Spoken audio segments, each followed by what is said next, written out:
In local news of the night, conversations surrounding the Sioux City Library budget continued today, but this time at the level of the Library Board of Trustees.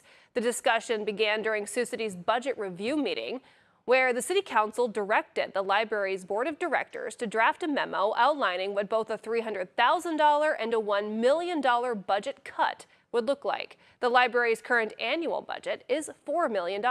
And under the City Council's current proposal, there would be a $1 million cut to the Sioux City Public Library for the next fiscal year and another $1 million cut from the fiscal year budget after that.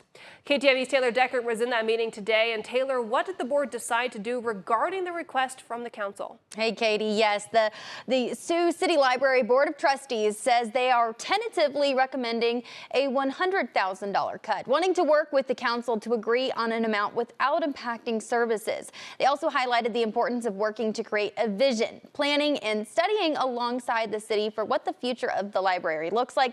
But first, they're worrying about this budget. If they have to cut $300,000 from the budget, that could lead to the library closing its Perry Creek branch and eliminating several programs.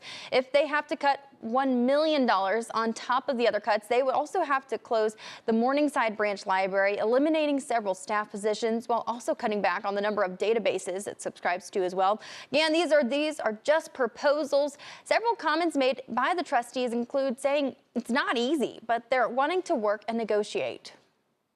It is hard.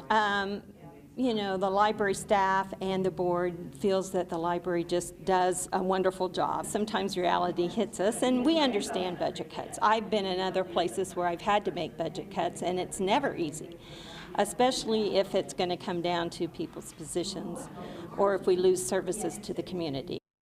Trustees agreed they recommend wanting to make the cuts with the least amount of impact on the community. But their final recommendation won't be known until Monday when they submit their official recommendations for City Council to review. A budget wrap-up for the fiscal year 2027 budget is scheduled for Wednesday, March 18th, starting at 8:30 a.m. with City Council. Katie?